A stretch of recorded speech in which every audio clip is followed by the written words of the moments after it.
Warner পার্কে বাংলাদেশকে 5 উইকেটে হারিয়ে 3 ম্যাচ ওয়ানডে সিরিজে এগিয়ে গেছে ওয়েস্ট ইন্ডিজ। আগে ব্যাট করে 6 উইকেটে 298 রানের চ্যালেঞ্জিং স্কোর পায় টাইগাররা। তবে শেরফান রাদারফোর্ডের সেঞ্চুরিতে 14 বল হাতে রেখে জয় নিশ্চিত করে স্বাগতিক দল। Report SM আশরাফের। 6 নামা জাস্টিন গ্রিপসের 31 বলে 41 রানের ঝোড়ো ইনিংসে ওয়েস্ট ইন্ডিজ ম্যাচ শেষ করে দেয় সহজেই।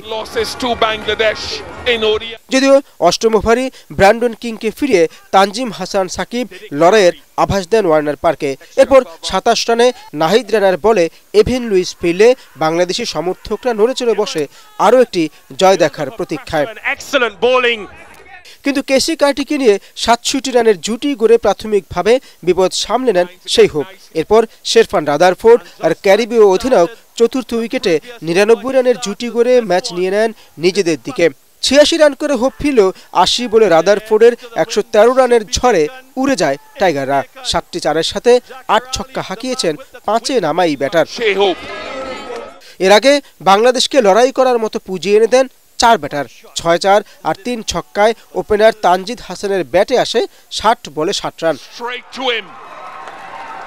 অধিনায়ক মিরাজ 101 বলে খেলেন 74 রানের মন্থর ইনিংস। তবে ষষ্ঠ উইকেটে জাকের আলীকে নিয়ে মাহমুদুল্লাহ রিয়াদের 96 রানের জুটিতেই বড় সংগ্রহের ভিত পায় টাইগাররা।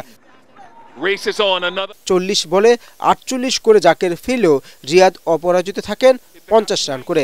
ইনিংসে 155টি ডট বল না খেললে এই রানটা আরও বড় হতে পারত বাংলাদেশের। SM Ashraf, ATN Bangla.